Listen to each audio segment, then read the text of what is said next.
하나님 3년 전도의 헌신 예배를 드리게 하심을 감사드립니다. 모든 임만누가 회원들이 하나 되어 주님 앞에 충성된 일꾼들이 되게 해주시며 이 시간 홀로 영광 받아주십시오. 예수님 이름으로 기도드립니다.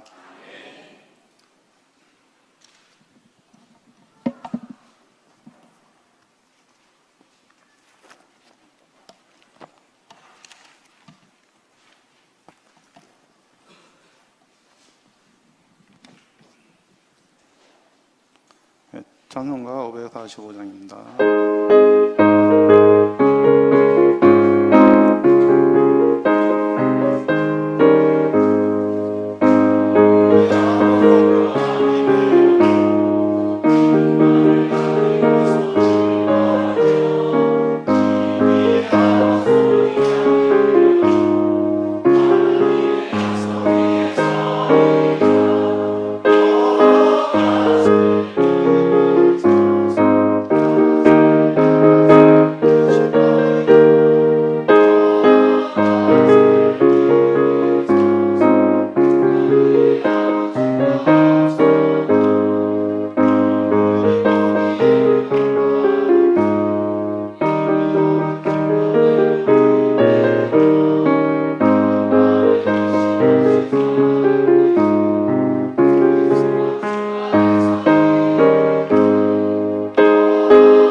이어서 이선호 안수 지사님께서 대표 기도하시고 이용기 지사님께서 성경 봉독하겠습니다.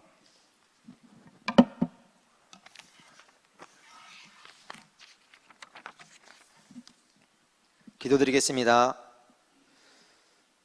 사랑과 은혜가 풍성하신 하나님 아버지, 거룩하고 복된 주의 날에 하나님의 은혜가 우리 평택중앙교회에 넘치게 하심을 감사를 드립니다. 영원한 생명을 허락하시기 위하여 독생자 예수 그리스도를 우리에게 보내주시고 구속의 십자가를 지게 하신 하나님의 그 큰 은혜와 사랑 앞에 이 시간 감사와 찬양으로 영광 돌립니다. 우리 평택중앙교회를 이곳에 세워주시고 영혼 구원의 사명을 허락하여 주셔서 하나님을 모르는 이웃에게 복음의 증인으로 우리를 불러주셨으니 귀한 사명 잘 감당하는 교회와 성도가 되도록 인도하여 주시옵소서. 우리 평택중앙교회에 각 선교회와 각 기관들이 있습니다. 사랑과 섬김으로 연합하고 하나 되어서 주의 일을 잘 감당할 수 있도록 인도하여 주시옵소서. 특히 6월 첫째 주에 새생명 축제가 계획되어 있습니다. 온 성도가 태신자를 품고 기도하게 하시며 준비되고 예비된 영혼을 만나서 그들에게 복음을 전하게 하시고 새생명 축제의 날에 교회로 인도할 수 있도록 주님 역사하여 주시옵소서. 한 사람이 한 영혼을 열매 맺게 하여 주시옵소서. 이 시간은 제3남성교회 회원들이 모여서 마음과 뜻과 정성을 바쳐서 사명을 다짐하는 헌신 예배를 드립니다. 하나님께서 역사하여 주시고 성령님께서 저희들의 마음을 인도하여 주시옵소서. 우리 남성교회가 교회의 허리와도 같은 위치에서 담임 목사님의 목회에 디딤돌이 되며 교회를 살피고 성도들을 돌아보아 교회가 든든히 세워져 갈 수 있도록 헌신하는 제3남성교회가 되게 하시며 특별히 남성교회 회원들의 직장이 안정되고 사업장이 번창하게 하시며 가정을 바로 세워주셔서 주의 일에 힘쓸 수 있는 믿음의 바탕이 견고해지게 하사 모든 회원들이 열심을 품고 주를 섬길 수 있도록 인도하여 주시옵소서. 오늘도 말씀을 들고 강단에 서신 목사님을 기억하여 주시고 생명의 말씀으로 이 시간 증거하실 때에 성령님 역사해 주시고 모든 성도들이 은혜 받게 하시며 목사님들 건강 주시고 강건함 주셔서 사역 가운데 성령의 감동과 역사하심으로 주님을 기쁘시게 하는 사역이 될 수 있도록 인도하여 주시옵소서. 이 시간 예배의 시중을 주님께 의지하오며 예수님의 이름으로 기도하옵나이다. 아멘.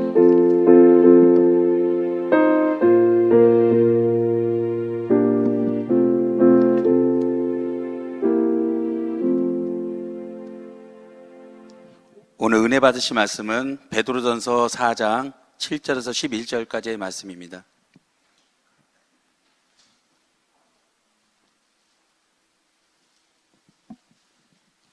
다 찾으신 줄 알고 봉독하겠습니다.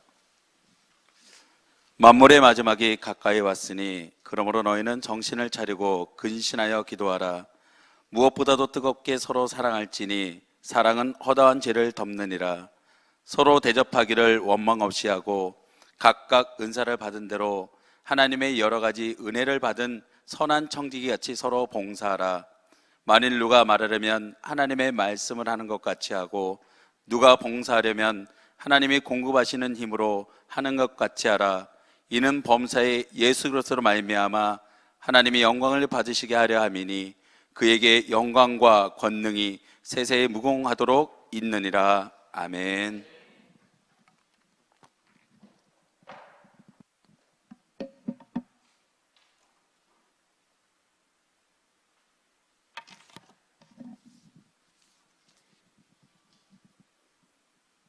네, 특성이 있겠습니다.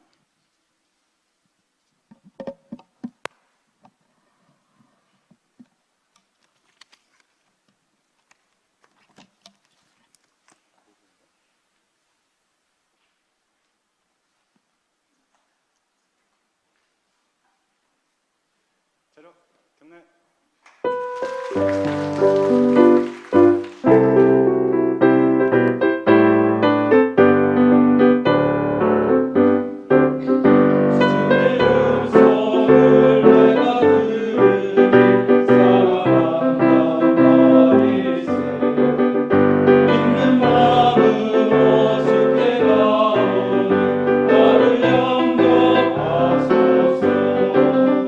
내가 매일 십자가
함께 일하는 성도라는 제목으로 목사님 말씀 계시겠습니다.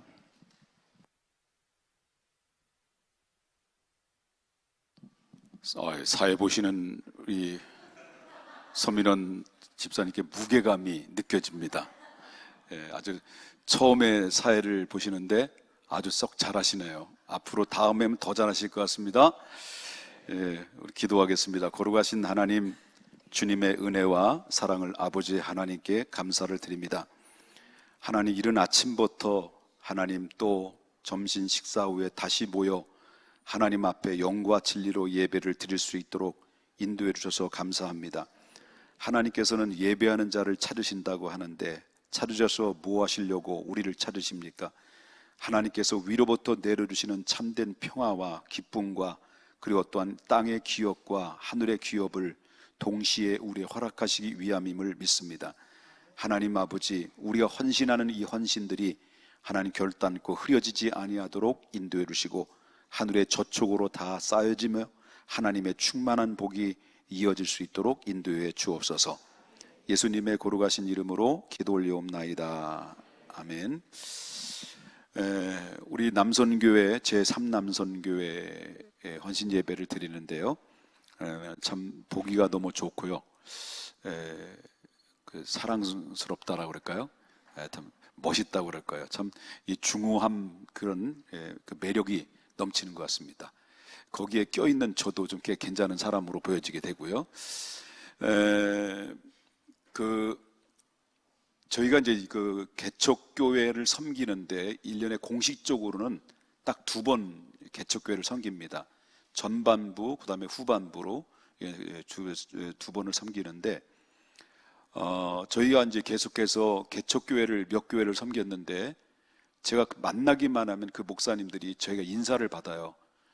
그때 목사님 죽을 만치 힘들었는데, 그 남선교회든 여선교회든 찾아오셔서 저희 같이 예배를 드려주고 또 헌금도 해주고 저희를 또 불러서 헌신 예배까지 이렇게 하시고, 헌신 예배 드린 나온 헌금도 전부 다 100% 저희 공급해 주셔서 영적으로나 물질적으로나 그 목회적 힘이 정말 에너지를 다시 한번 공급받아서 감사하다는 말을 계속 만날 때마다 드려요. 좀 제발 좀 그만하라고 해도 계속해서 인사를 하는데 못 말리겠더라고요. 그만큼 목사님들이 참 너무 고마워하는 그런 모습을 보면서 저는 그렇게 생각하게 됩니다. 교회가 다른 개척교회보다 많이 성장했다라고 하는 것은 그만큼 우리가 섬겨야 될 대상이 많기 때문에 그렇다라고 생각이 됩니다. 내가 남들보다도 부요하다라는 것은 내가 남들에게 가난한 자들과 함께 하라고 하는 하나님의 사명임을 우리가 또 하나님이 주신 그 사명임을 다시 한번 인지하라고 하는 하나님의 말씀의 음성인 줄 압니다. 그래서 앞으로도 하나님의 기뻐하시는 일, 교회가 막 크면 교회 예배당 짓고 뭐 수천 명, 수만 명을 모이는 게 목적이 아니라 교회가 세워지는 궁극적인 목적은 하나님을 영화롭게 하는 것이고 하나님의 기쁘시게 하는 것이 교회의 목적과 궁극적인 사명이라는 것을 우리가 믿습니다. 앞으로도 우리 주님 오실 그날 때까지 우리 중앙교회가 하나님을 기쁘시게 하는 교회가 될 수 있기를 바라겠고, 우리 남선교회도 하나님을 기쁘시게 하는 남선교회가 될 수 있기를 바라겠습니다. 우리는 모두 직분을 받았습니다. 이 직분이라고 하는 것은 왜 우리 하나님께서 우리에게 직분을 주셨느냐, 왜 목사라는 직분을 주셨고 왜 장로님이라는 직분을 주셨고 그 안수 집사님과 권사님과 작종의 서리 집사님으로 또 교사로 또 성가대로 또 찬양대로 이렇게 세워주셨느냐라고 하는 것입니다.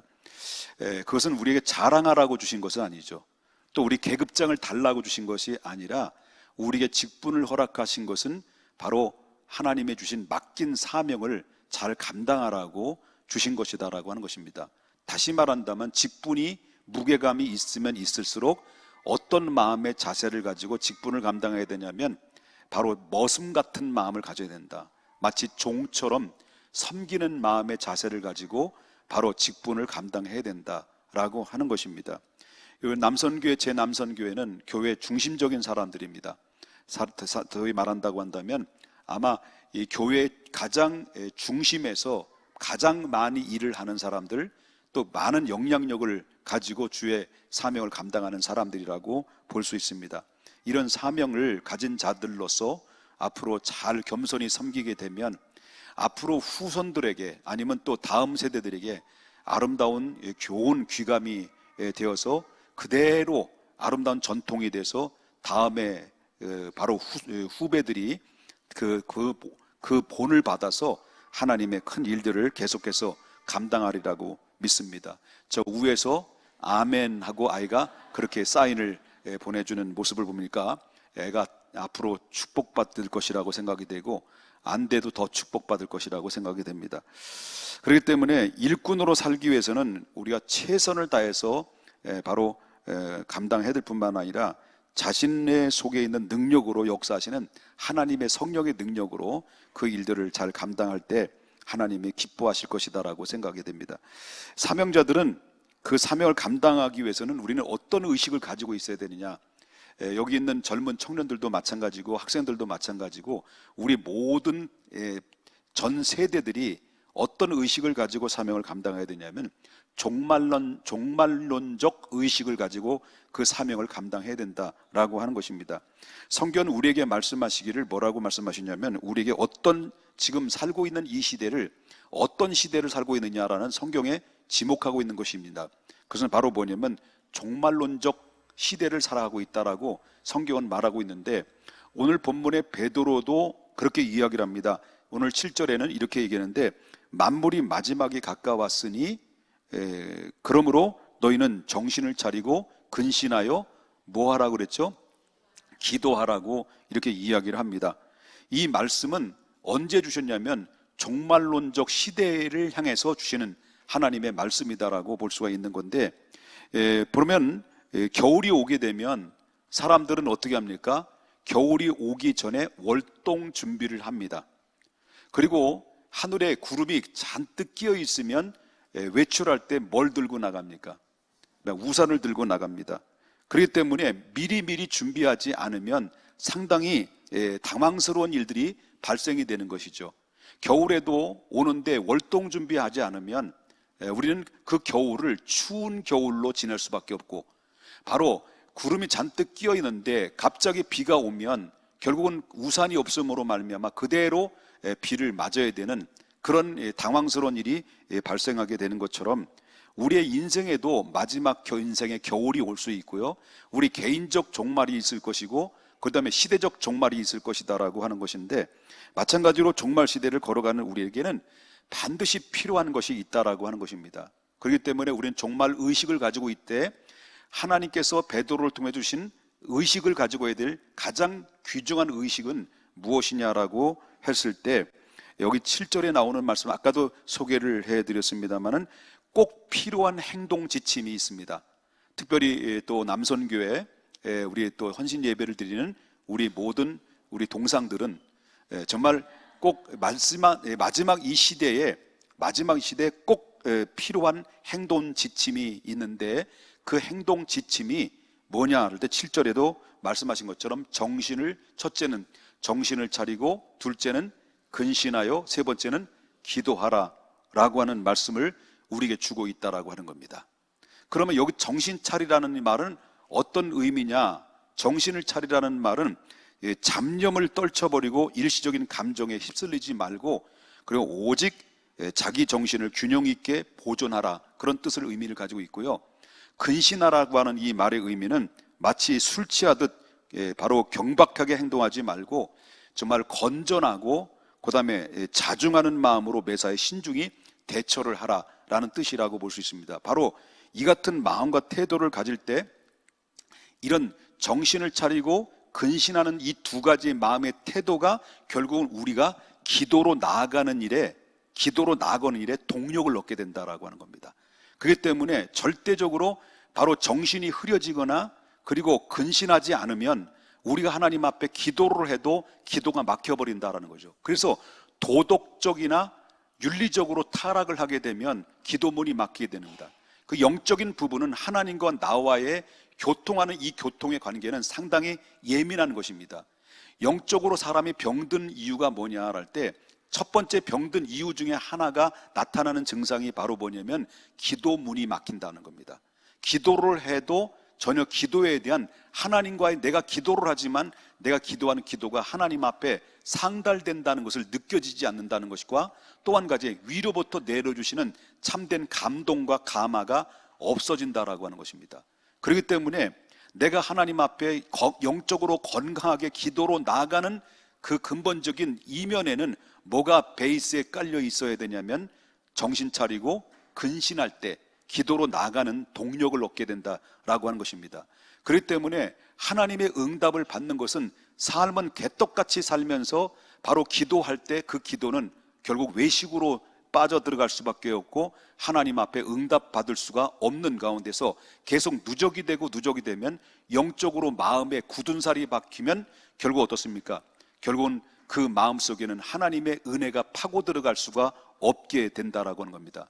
이게 오랫동안 지속될수록 더욱더 굳은 살이 박히게 되면 나중엔 돌이킬 수 없는 단계까지 이르기 전에 여러분, 항상 우리는 정신을 차리고 근신하여 하나님 앞에 기도로 나가는 일에 방해받지 아니하도록 나의 삶을, 책임 있는 삶을 살아야 된다. 그러기 위해서는 정신을 똑바로 차리고 근신하며 살아가라, 그런 말씀을 해주고 있다라고 하는 것입니다. 믿으십니까 여러분? 그렇기 때문에 종말에 들어서면, 지금 마지막 종말의 시대가 접어들수록 우리는 정신이 혼미한 시대 속에 살고 있습니다. 우리가 이 세상에 살아가고 있지만 여러분, 정신을 차리며 살아갑니까? 정신 못 차리며 살아가고 있습니까 여러분이? 이 시대에 살고 있는데, 시대를 살아가고 있지만 지금 정신을 못 차리게 시대는 극박한 가운데서 돌아가고 있습니다. 그래서 영국의 유럽의 우주 공동체, 유럽의 공동체는 지금 해체 위기에 있고, 그리고 미국과 중국은 결국 어떻습니까? 이 경제적인 전쟁이 일어나고 있고요. 그리고 세계 정세가 불안한 정세 속에서 우리가 이루어지고 있고요. 지금 극박한 상황 속에서 4차 산업 시대에서 접어들면서 상당히 우리가 따라갈 수 없을 만큼, 우리가 미처 따라갈 수 없을 만큼 시대는 빠른 속도로 급속하게 우리 시대가 변화가고 있는데, 그 변화가는 가운데 우리는 정신을 차릴 수 없을 만큼 혼미한 가운데 있다라고 하는 것입니다. 근데 정신을 차릴 수 없을 만큼, 정신이 혼미한 상태에 놓여 있을 만큼 있을 수 있는 것은 바로 뭐냐면 수많은 인터넷 네트워크망을 통해서 바로 사람들의 정서를 무너뜨리고 정신을 무너뜨립니다. 청소년들은 청소년대로 방치하게 되면 결단코 혼자 단독의 방 안에 들어가서 어떤 짓을 하는지 전혀 예측할 수 없는 가운데 있다 보면 청소년들 그대로 방치된 상태 속에서 다음 세대들은 지금 바로 새 속에 녹아버리고 결국 어떻습니까? 영적으로 피폐하고 정신적으로 피폐하다 보니까 결국은 정신적 망상에 의해서 아무나 칼로 찔러서 살아야 하는 이런 사례들이 계속 발생되고 있는 것이 오늘날 현실이라는 것을 보게 된다라고 하는 것입니다. 그렇기 때문에 지금 이 시대는 정신을 차릴 수가 없는 시대, 이런 시대 속에 우리가 살고 있는데, 종말론적 이 시대를 살고 있는 우리 믿음의 사람들에게는 정신을 차리지 않으면 안 된다는 것이고, 근신하지 않으면 된다는 것이고, 그래서 우리는 가장 중요한 것은 기도의 줄을 놓아서는 안 된다는 것입니다. 아멘입니까? 기도의 줄을 놓아서는 안 된다는 것이죠. 그래서 우리는 꼭 기억해야 될 것은, 여러분들은 평상시에 기도 생활을 어떻게 하는지 잘 모르겠습니다. 그런데 우리가 정해진 시간에 우리가 구속된 그 시간을, 구속력을 가지고 하나님 앞에 나와서 기도할 수 있는 가장 딱 알맞는 시간이 언제일까라고 할 때 새벽인 것입니다. 여러분, 저는 여러분들에게 제안을 드리고 싶습니다. 여러분이 새벽 기도를 일주일 내내 새벽 기도회를 하지 않으면 여러분 평상시에 시간대도 나는 기도를 안 한다라는 믿음이 확신이 들고 있는 게 왜 그렇습니까? 새벽 기도 생활을 안 하면 평상시에도 기도 생활을 안 한다라는 이 믿음이 들고 확신이 들어가는 이유가 웬일입니까? 그렇기 때문에 사랑하는 여러분, 기도하지 않으면, 특별히 이 종말론적 시대 속에 살고 있는 사람들에게는 기도의 생활을 중단하고 있다는 겁니다.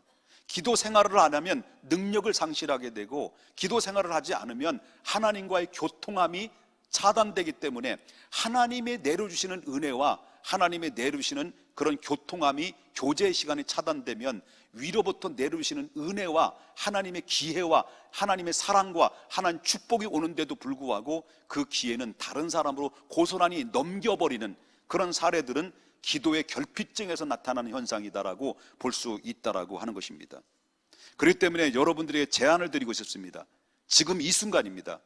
여러분, 일주일에 계속 나오라는 말도 아닙니다. 저도 간땡이가 안 좋아서 일주일에 새벽에 2번 나옵니다. 그렇지만 2번 나오지만 서대실에서는 늘 하나님 앞에 묵상하고 기도합니다. 성경 연구합니다.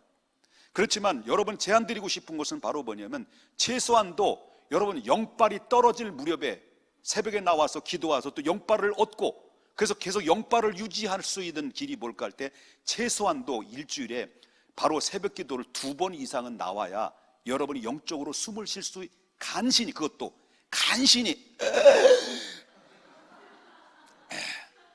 숨이 멈췄다가 간신히 기도할 때 하고 기도에 숨을 쉴 수 있는 그런 힘을 얻게 된다라고 하는 것입니다. 그렇기 때문에 사랑하는 여러분, 최소한도 영성을 유지하기 위해서는요, 일주일에 새벽 기도를 2번 정도 이상은 해야 된다라고 하는 것입니다. 여러분, 다시 한번 여러분에게 제안을 드리고 싶습니다. 청년들도 마찬가지입니다. 청년들은 더 기도 많이 해야 돼.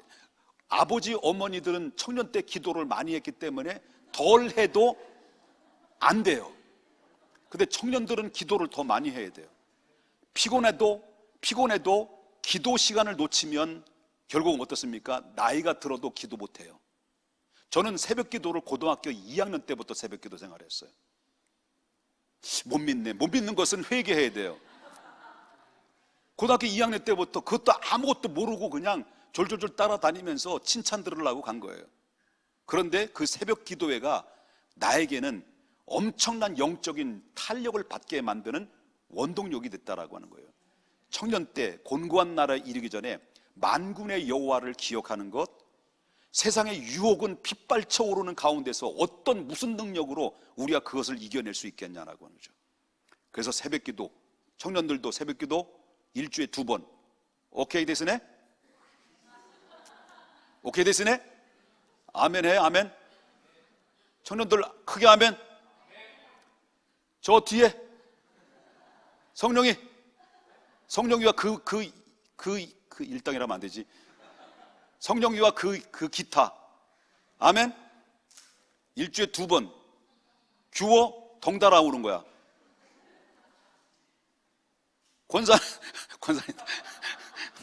권사님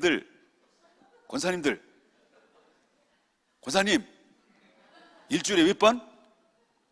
일주일에 몇 번? 이게 나이가 들면 들수록 말을 안 들어. 대답을 안 해. 일주일에 몇 번이요? 2번만이라고 오죠. 2번만. 매일 오라는 게 아니에요. 난 매일 오면 기분 나빠. 그 일주일에 딱 2번만이라도 오시라는 거예요. 남선교회도 마찬가지입니다. 학생부 일주일에 학교 가기 전에 새벽기도 오지 마. 절대 오지 마. 오지면 혼나. 근데 학교 가기 전에 한 30분 먼저 나와. 그리고 교회 와서 기도하고 가. 그러면 하나님께서 여러분들에게 지혜를, 새벽 기도한다고 공부 잘하는 건 아니야. 네. 그렇지만 하나님의 지혜를 주셔. 지혜. 네. 그래서 여러분, 영적인 영성의 생활을 할 수 있는 것은 바로 뭐냐면 기도 생활을 방해받지 말라. 그러기 위해서는 정신 차리고 근신하라. 이런 의미를 꼭 기억해야 될 줄 믿습니다. 그럴 때 몸은 피곤하지만 우리의 생활에는 여러분의 큰 활력이 되고 기쁨이 되고 영적인 영안이 떠져서 영역이 생기게 된다는 것을 믿으셔야 될 줄 믿습니다. 새벽 기도 옆에 분 인사합시다. 2번입니다. 딱 2번. 인사합시다. 딱 2번입니다. 자, 종말론적 시대 속에서 꼭 필요한 필수 사항이 뭐냐라고 할 2번째는 이제 8절과 9절을 보겠습니다. 8절과 9절 다 같이 읽어볼까요? 시작. 무엇보다도 뜨겁게 서로 사랑할지니 사랑은 허다한 죄를 덮느니 서로 대접하기를 원망 없이 하고. 여기 보면 무엇보다라는 말이 있습니다. 무엇보다라는 말은 모든 것 가운데 이건 최우선이라는 말입니다. 무엇보다는 건 최우선을 두라. 모든 것 위에 최우선을 둬라. 그러면 여기 열심으로 하라고 것은 마음과 행위의 열심을 가리킬 뿐만 아니라 포기하지 않는 성실과 지속성을 강조하는 말입니다. 이 말은 성도가 반열에, 성도라는 반열에 우리가 들어서면 어떤 현상이 일어나냐, 저와 여러분이 하나님의 시민권을, 우리의 이름이 하나님 나라의 시민권으로 딱 이제 기록이 돼서 정식적으로 하나님 나라의 백성이 된 반열에 선, 그 반열에 선 순간부터 우리는 어떤 사람이 되냐면, 우리에게는 하나님의 사랑을 하고, 하나님을 사랑하고 형제를 사랑하라고 하는 2대 의무가 주어집니다. 그러니까 우리가 하나님의 자녀가 딱 됐다고 해서 끝나는 것이 아니라 하나님의 자녀가 된 순간부터 2대 의무가 주어지게 되는데, 그 2대 의무가 뭐냐라고 했을 때 마태복음 22장 34절부터 그 40절까지 나오는 말씀 보면은 바로 바리새인이 예수님 앞에 계명이 뭡니까? 라고 말했을 때, 율법과 계명에 대해서 질문했을 때 예수님께서 뭐라고 말씀하시냐면, 내 마음을 다하고 목숨을 다하고 뜻을 다하고 힘을 다하여 주 너의 하나님을 사랑하라. 이게 바로 첫 번째 계명이라 라고 말씀하셨습니다. 그 다음에 그 두 번째는 내 이웃을 자신같이 사랑하라. 이 두 번째는 이것이 바로 율법과 선지자의 강령이다, 이런 말을 해요. 그러면 여기서 이 사랑의 의무는 자기 마음의 좋고 나쁨에 따라서 결국 사랑하거나 또 때로는 바로 이게 미루는 것이 아니다라고 하는 거죠. 우린 성도라는 이름을 붙은 사람들은 이제부터는 끊임없이 지속적으로 수행해야 될 귀한 의무가 있다고 한다면 그는 의무예요. 해도 되고 안 해도 되는 게 아니에요. 그게 바로 사랑이라는 거예요. 사랑 누가 말했냐? 주님이 말했지. 끊임없이 지속적으로 수행해야 되는 것이 바로 이 사랑이라고 하는 건데, 더욱이 사랑이라는 의무는 바로 상대방이 나를 어떻게 대하느냐가 아닙니다. 환경이 어떠느냐에 구애받지 않고 일방적으로 무조건적으로 바로 수행해야 되는 것이 바로 우리가 성도라고 이름 부름받은 사람들이 감당해야 될 몫이다라고 하는 것입니다. 비록 상대방이 나를 비방하고 학대를 할지라도, 결국 비록 상황이 여의치 않다 할지라도 형제를 사랑하라고 하는 것입니다. 그만큼 사랑이라는 것은 말로 씌우는 것이지 진정한 사랑이라는 것은요, 어떻습니까? 어떤 이 고통을 깎아내야 되는 만큼 고통이 수반되지 않으면 그 사랑으로 그 사람을 끌어안을 수가 없다라는 겁니다. 이런 고통에 쓰라리는 아픔을 겪으면서도 끌어안는 것을 뭐라고 말하냐? 이것을 가지고 허다한 허물을 덮는 행위다, 이렇게 얘기를 하는 거예요. 여러분, 그렇기 때문에 목회를 하면서 이 문제를 가지고 너무 많은 것을 싸워요. 30년 동안 싸우는데 절반은 실패했어요. 너무 미워서, 환장할 정도로 미웠어요. 너무 고통스러웠어요. 근데 어느덧 나이가 들면서 느껴지는 게, 이제는 서서히 그 문제가 훈련받고 연단받다 보니까 그런 마음들이 사라지기 시작해요. 다 사라지는 건 아닙니다만은. 그렇기 때문에 참아야 되고 인내해야 되는 것도 있어야 되지만, 우리가 궁극적으로 보면 이 허다한 허물을 덮는다라는 것은, 상대방의 허물을 덮어준다라는 것은 그냥 덮어지는 게 아니다라고 하는 거죠. 일단은 아주 능청스럽게 겉으로는 웃어. 그래야 훈련이 되는 거예요. 알고 있고 힘들고 어떤 때 미움의 감정도 내 안에 간직하고 있으면서도 불구하고 상대방이 나를 해를 끼치게 되면 반드시 거기에 따라서 보복하고 싶은 마음이 들고 있어요. 누구나 얘기 없어요. 왜냐하면 다 상대성이 있어요. 다시 말한다, 나는 모든 문제가 발생되면 나는 피해자고 너는 가해자다라고 생각하지, 나는 절대로 가해자다라고 생각을 하지 않아요. 그렇지 않습니까? 모든 문제, 부부싸움의 원인도 너 죽고 나 살자 하고 싸우는 문제가 바로 뭐냐면 상대방은 가해자고 나는 피해자다라는 피해 의식을 갖기 때문에 그게 도에 지나치면 피해 망상증에 걸리는 거죠. 나는 피해자다. 항상 피해를 받는 사람이다. 그래서 저는 이런 상황 속에서 여러분 보면 평신도인 여러분들께서는 서로의 관계 속에서 뭐예요? 서로 피해를 받으면 서로 내가 피해를 받았다는 것 때문에 또 어떤 공격도 할 수도 있고 공격을 받을 수도 있어요. 그래서 담임 목사는 피해 받은 것을 다 일일이 응수해주고 너 죽고 나 살자. 나도 왕년에 한번 멱살을 잡는데 업어치기 잘 친다 하면서 다 일일이 대응한다면 여기 계실 수 있는 사람이 과연 얼마나 있을까? 저도 얼마나 매서운 사람이라 보십시오. 인상 더럽게 생겼잖아요. 그렇잖아요? 그렇기 때문에 나는 피해자다 이런 의식을 버리라는 거예요. 나도 상대방으로부터 피해를 받았다고 한다면, 피해 의식을 갖고 있다고 한다면 왜 나도 상대방의 가해를 안 했느냐라는 거예요. 100% 내가 가해자냐? 그건 아니라는 거예요. 100% 내가 피해자냐? 그것도 아니라는 거예요. 문제는 다 상대성에서 나타나는 현상에 이루어지기 때문에 결국 어떻습니까? 이런 문제들을 정말 비록 이 주님의 사랑, 하나님의 자녀가 됐다고 한다면 이 문제를 극복해야 되는데 정말 뼈를 깎는 고통과 아픔을 수반하지 않고는 상대방의 허다한 허물을 덮어줄 수가 없는 거죠. 일단 능청스럽게 모르는 척하는 거예요. 그러면서 웃어 넘기는 거예요. 그러다가 나중에 계속해서 품는 거예요.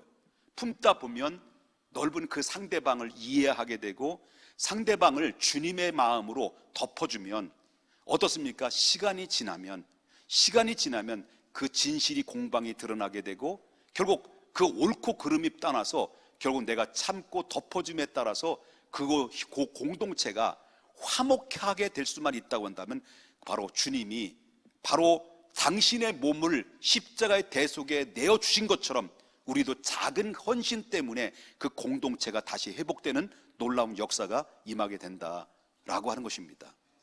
그렇기 때문에 사랑하라는 겁니다. 마지막 시대. 왜 마지막 때에 사랑하라는 말을 왜 합니까? 말세가 되면 뭐가 식어진다고 그랬어요? 사랑이 식어진다고 그랬습니다. 사랑이 식어지면 사랑의 반대는 뭐예요? 사랑의 반대는 뭐예요? 미움이잖아요. 그러니까 교회 안에서도 공동체 속에서 바로 하나님의 은혜가 떠나니까 뭐예요? 사랑이 식어지고 사랑이 식어지니까 미움이 불씨가 생기면서 결국 분쟁의 요소가 돼버려서 결국 교회는 어렵게 되는 상황, 이런 일들이 발생되는 원인이 있다. 절대 여러분 모든 성도와 성도의 관계 속에서 갈등이 일어날 때 나는 100% 피해자다? 절대 그렇지 않습니다. 나는 절대 100% 피해자 아닙니다. 내가 인지하지 못한 상대성에 다 논리가 있기 때문에 상대성의 나를 볼 때 상대방은 뭡니까? 나를 향해서 나는 오히려 나를 가해자로 보고 서로 가해자로 보고 서로 피해자로 생각하기 때문에 거기엔 답이 없는 거예요. 아무리 분쟁을 해도 그건 답이 나올 수 없어요. 그건 덮을 수밖에 없어요. 이해할 수밖에 없어요. 왜? 나도 가해자라는 입장을 가지고 있으면 나를 통해서 상대방이 상처를 받을 수 있다는 것을 생각해야 된다는 거죠. 그렇기 때문에 이 모든 것을 참고 인내할 때 바로 뭐냐? 참고 인내할 때 주님이 기도하고 인내하고 참고 근신하고 정신 차리다 보면 주님이 이 마음을 사랑의 마음으로 녹아질 수 있도록 하나님이 힘 주시는 것이 이게 영적인 생활이에요. 그러기 위해서는 기도 없이는 사랑할 수 없고 품을 수 없고 그리고 허다한 허물을 덮을 수가 없는 거예요. 오직 기도 외에는 이런 방법이 없는 거예요. 여러분 믿습니까? 마지막 때는 사랑이 식어집니다. 그리고 미움이 생깁니다. 미움이 생기면 분쟁이 일어납니다. 서로 다툼이 결국 어떻습니까? 그 다툼은 바로 뭡니까? 그 서로의 분쟁은 뭘로 이루어지느냐? 분쟁의 요소는 거기에 마귀가 뭘 뿌려요? 마귀가 뭘 분말을 뿌리죠? 마귀가 그 분쟁 위에 바로 누룩을 뽑아요. 누룩을 뿌려버려요. 누룩을 뿌려버리면 그 분쟁의 불씨가 분쟁의 불씨가 부풀어 올리게 되면 그 공동체는 걷잡을 수 없는 소용돌이 속에 빠져들면 그 교회는 은혜가 상실되고, 그리고 닫혀있는 사람들의 성도의 심리적 상태는 하나님의 말씀이 들어도 그 말씀이 파고 들어가지 않고 은혜가 사라지게 되는 원인이 돼버린다라고 하는 것을 보게 된다고 하는 거예요. 아멘 할 때까지 기다려야 되나 뭐 해야 되나. 세 번째, 종말론적 삶을 살고 있는 우리들에게 절대적으로 필요한 것은 9절 나오는 말씀이 9절에 뭐라고 나와요? 서로 대접하기를 뭐 없이 하라고요? 원망 없이 하라. 일 많이 하죠. 우리 교회 성도님들 말없이 정말 열심히 일을 하시죠. 저희 교회 집사님들 성도님들은 저력이 있는 것 같아요. 교회에 있는 건지 없는 건지 같은데 뭐 일을 하면 잔뜩 모여가지고 뭘 하냐는 그런 저력이 있는데, 이 전통이 계속 이어졌으면 좋겠습니다. 여러분, 그렇지만 주의 일을 많이 하면 할수록 우리가 직분이라고 하는 무게감이 높여지면 높여질수록 어떻습니까? 쉽게 넘어질 수 있는 것은 나는 열심히 하는데 내가 누구인데 라고 하는 것 때문에 결국 어떻습니까? 서로 원망과 미움의 불씨가 될 수 있다라고 하는 것입니다. 그렇기 때문에 이 말씀을 더 하고 싶은 말이 있지만 더 시간이 지나기 때문에 넘어갑니다. 마지막으로, 종말론적 우리 신앙의 사람들이 꼭 우리가 유념해야 될 가장 중요한 문제는, 아까 처음에 뭐라고 했습니까? 정신 차리고 근신하여 기도하라. 그 다음에 뜨겁게 서로 사랑하라. 내가 성도가 됐다라는 그 즉시 두 가지의 사랑의 의무가 있다. 위에는 누굴 사랑하라고요? 하나님을 사랑하라. 하나님을 사랑한다고 하면서 이웃을 사랑하지 않는 것은 하나님을 사랑하는 것에서 건강한 사랑이 아니다. 아멘. 그렇기 때문에 우리가 서로 사랑하라는 것은 위에 계신 하나님을 사랑하고 이 땅의 수평적인 바로 이웃을 내 몸처럼 사랑하는 것이고요.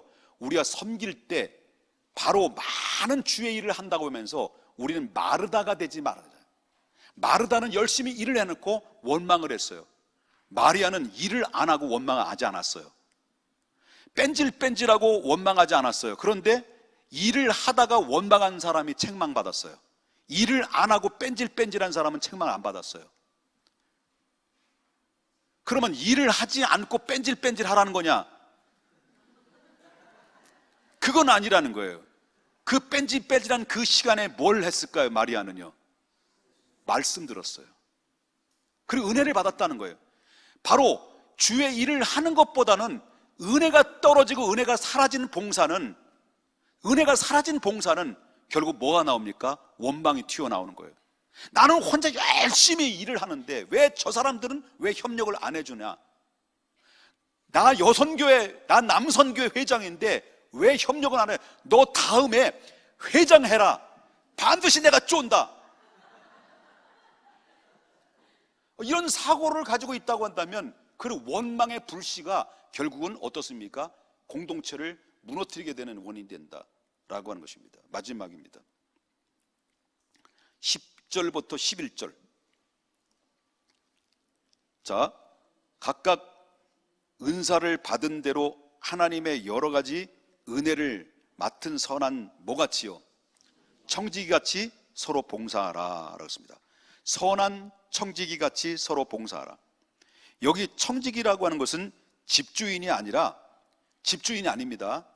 그 집의 재산을 관리하고 또 집안의 전체를 소용되는 일들을 도맡아서 일을 하고 있는 일종의 하인이 바로 청지기라고 하는 거예요. 본문에 나오는 말씀을 보게 되면 선한 청지기는 영적인 주인이신 하나님, 또 교회에 깊이 책임의식을 가지고 온갖 충성과 헌신을 다하는 선한 신실한 일꾼들을 뭐라고 말하냐면 선한 청지기라고 말했습니다. 교회 안에서의 일꾼을 바로 선한 청지기, 바로 그 일꾼의 주인은 살아계신 하나님. 우리에게 각자의 필요에 따라서 적절한 여러분들에게 은사를 주셨어요. 그래서 여기 찬양 인도하는 이 친구들도 뭘 은사를 받은 거예요? 예? 찬양의 은사를 받은 거예요. 그리고 가끔마다 설교할 때도 좋은 은사도 받고, 찬양의 은사를 받은 거예요. 악기는 아무나 다루는 건 아니에요. 악기는 드럼은 아무나 치는 게 아니에요. 근데 아무나 쳐요. 근데 소리가 다른 거예요. 그렇죠? 아무나 노래 부를 수 있어요. 근데 차원이 다른 거예요. 그렇기 때문에 하나님이 여러분들에게 각자 청직이라는 선한 청직의 직분을 맡겨주면서 개개인마다 하나님의 남들이 갖지 아니하는 하나님의 개별적으로 주신 달란트가 있습니다. 은사가 있습니다. 은사는 5가지 은사를 준 사람도 있고 2가지 은사를 준 사람이 있고 한 사람이 은사를 줬어요. 5가지 은사를 가지신 분들은요, 꽃꽂이는 꽃꽂이, 그리고 건반은 건반, 노래는 노래, 뭘 불러도 키를 하면 또동동동동 치고, 이런 그 절대 음감을 가지는 이런 달란트에 풍부한 사람들도 있어요. 우리 교회 누구라고 얘기는 하지 않지만 참 귀한 달란트예요. 귀한 은사예요. 어떤 사람은 침묵을 지키는 은사, 그냥 그리고 침묵을 지키되 몸은 재빠른 사람, 뭐 이런 은사들이 각종에 가지고 있는 사람들이 바로 뭐냐? 누구의 영광을 위해서? 하나님의 영광을 위해서 바로 이 땅에, 이 교회 안에서 거주하면서 청지기의 사명을 여러분 개별적으로 다 맡겨주신 거예요. 그럴 때 그 청지기의 사명을 감당할 때는 반드시 그 주인이 와서 그 선한 청지기에게 뭘 한다는 거예요? 바로 결산을 한다. 결산을 하게 돼 있어요. 우리 인생의 저녁 노을이 됐을 때, 저와 여러분이 마지막 주님 앞에 섰을 때, 우리가 이 땅의 삶을 마감하고 주님 앞에 섰을 때는 반드시 여러분 인생을 마감하고 주님 앞에 딱 서면 이 땅에서 주님 앞, 소위 말한다면 예수님을 영접해서 하나님의 자녀가 돼서 성도가 된 가운데 요 이 땅 한순간부터 주님 나라 갈 때까지 모든 삶의 결산을 주님이 묻는 거예요. 이게 바로 뭐냐면, 이게 하나님이 우리의 주인이시고 선한 청지기의 삶을 어떻게 살았느냐라는 이 결산을 반드시 묻고 있어서 달란트별로 하나님께서 묻는 거예요. 너한테 맡겼는데 너는 얼마 남겼느냐? 너한테 맡겼는데 얼마 남겼느냐? 그리고 너는 맡겼는데 어디다 숨겼느냐? 라고 할 때 거기는 책망도 있고 칭찬도 있는데, 여러분 마지막 종말의 시대 속에서 우리가 정리를 해야 됩니다. 우리가 시대적 사명을 감당해야 될 것 중에 첫 번째는 정신 차리고 근신하고 깨어 기도하라. 가장 기도는 절대적이다. 기도는 일주일에 최소 새벽 기도는 몇 번? 이게 아까는 대답이 그렇게 크더니 일주일에 새벽 기도는 2번 이상. 아멘? 2번 이상. 그러면 여러분 교회도 영적으로 살고 교회 여러분 개인도 영적으로 사는 거예요. 그리고 내 가정도 사는 거예요. 내 자녀들도 사는 거예요. 그 다음에 우리는 두 번째 뭐라 그랬지? 내가 설교에도 이렇게 까먹어요. 서로 사랑하라. 서로 원망 없이 서로 섬겨라. 그 다음에 마지막에는 뭐예요? 선한 청지기의 사명을 감당하라.